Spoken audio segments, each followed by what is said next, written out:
তারেক রহমানের প্রতিশ্রুতি হলো যদি আপনারা ধানের শীষে ভোট দেন তাহলে তারেক রহমান ৩১ দফার মাধ্যমে দেশটা পরিচালনা করবে। সে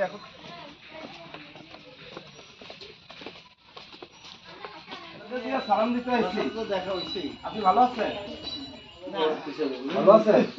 আমরা খালেদা জিয়ার সালাম দিতে আসছি এবং তারেক রহমানের সালাম দিতে আসছি। মনোনীত এমপি মনোনয়ন পাইছে শেখ ফরিদ আহমেদ মানিক ভাই। মানিক ভাইয়ের মার্কা হলো ধানের শীষ। যদি ধানের শীষে ভোট দেন, তারেক রহমান আপনাদের সাথে প্রতিশ্রুতি করছে ধানের শীষে ভোট দিলে প্রত্যেকটা ফ্যামিলির নারী প্রধান যারা তাদের নামে একটা ফ্যামিলি কার্ড করে দিবে। ফ্যামিলি কার্ড করলে যে চাল ডাল আটা ময়দা এগুলি যা কিছু আছে একটা ফ্যামিলির যা কিছু লাগে এগুলি রাষ্ট্রীয়ভাবে ভোগ করতে পারবেন এই কার্ডের মাধ্যমে।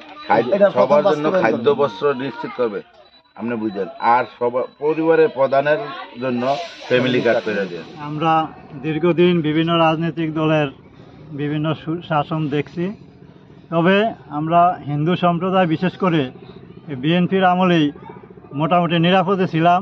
আমাদের মন্দির বা সামাজিক আমরা কোনো হয়রানির শিকার হই নাই। আমরা সুন্দরভাবে জীবনযাপন করছি, ভাই ভাই হিসাবে জীবনযাপন করছি। তবে ভবিষ্যতে যদি আমাদের মানিক ভাই আসে তাহলে আশা করি আমরা আরও সুন্দরভাবে চলাফেরা করতে পারবো, নিরাপদে থাকতে পারবো। লেখা আছে তারেক রহমানের অঙ্গীকার প্রত্যেক পরিবারের নারী প্রধান যারা তাদের নামে ফ্যামিলি কার্ড করে দিবে। কেমন? যদি আপনারা ধানের শীষে ভোট দেন তাহলে তাদের ফ্যামিলি কার্ড করে দিবে। চিকিৎসার জন্য আর যারা বয়স্ক আছেন বয়স্কদের জন্য স্বাস্থ্য আমগো তারেক রহমানের সালাম না ধানের শীষে সুন্দর মতো এবার ভোটটা দিবেন করেছেন। আমরা যে আজকে তারেক রহমানের ৩১ দফার বার্তা নিয়ে এবং ধানের শীষের মার্কা নিয়ে আমরা হিন্দু সম্প্রদায়ের মাঝে আজকে লিফলেট বিতরণ করছি। আপনি প্রশ্ন করছেন আমরা কিরকম সাড়া পেয়েছি। আলহামদুলিল্লাহ, আপনি এই বিষয়ে বলতে চাই, আমরা সকাল থেকে যতগুলি ঘরে আমরা গিয়েছি, যতগুলি দিদি বদি মাসি আমাদের এই দাদাদের সাথে কথা বলেছি, মোটামুটি ওনারা স্যাটিসফাই যে আমরা কিছু চাই না, আমরা চাই রাষ্ট্রের শান্তি।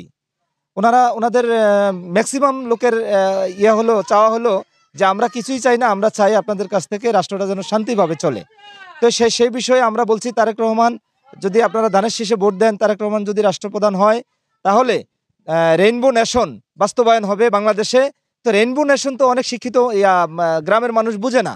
রেইনবো নেশন হলো সকল ধর্ম বর্ণ মানে সকল বর্ণের মানুষ, সকল ধর্মের মানুষ এখানে শান্তিভাবে বসবাস করবে এবং রাষ্ট্র থেকে সমান অধিকার ভোগ করবে। এগুলা আমরা বুঝাইতে সক্ষম হয়েছি, এগুলা তারা বুঝতেও সক্ষম হয়েছে। এজন্য তারা আন্তরিকভাবে খুব খুশি মনেই বলছে যে আমরা ইনশাল্লাহ ধানের শীষে ভোট দিব। তাছাড়াও আমরা কিছুদিন আগে এই মন্দিরে আমাদেরকে দাওয়াত দিছিল, আমরা আসছিলাম। তারা বলল যে আমাদের তো এখানে বাথরুম নাই, ওয়াশরুম নাই, এখানে আপনারা একটা বাথরুম করে দেন। আমরা কিন্তু একটা তাৎক্ষণিক একটা বাথরুম মানিক হিসাবে আমাদের জেলা বিএনপির সভাপতি শেখ ফরিদ আহমেদ মানিক ভাই ওনাদেরকে একটা বাথরুম করে দিছে। এছাড়াও কিছু কিছু রাস্তাঘাটের আবেদন করছে, আমরা পর্যায়ক্রমে সেগুলি আমরা বাস্তবায়ন করব। এছাড়াও আমরা বলছি যে প্রত্যেকটা নারী প্রধানের ফ্যামিলি কার্ড তারেক রহমান করে দিবে, বয়স্কদের স্বাস্থ্য কার্ড করে দিবে এবং শিক্ষিত যারা আছে শিক্ষার বিষয় ডেভেলপ করবে এবং যারা শিক্ষিত বেকার তাদেরকে কিভাবে কর্মসংস্থান করা যায় তারেক রহমানের এই ধরনের প্রতিশ্রুতি ৩১ দফার মধ্যে রয়েছে। এবং কৃষকদের জন্য ডেভেলপ করার জন্য কৃষকদের বিষয়ে কথা বলা আছে, বিভিন্ন বিষয়ে শিক্ষকদের ব্যাপারে কথা বলা আছে, সর্ববিষয়ে কিন্তু তা এই ৩১ দফার মধ্যে বলা আছে। ধন্যবাদ, আমরা সুন্দর সাড়া পেয়েছি। এখানে ধানের শীষে ওনারা ভোট দিবে এরকম প্রতিশ্রুতি অনেকেই দিয়েছেন।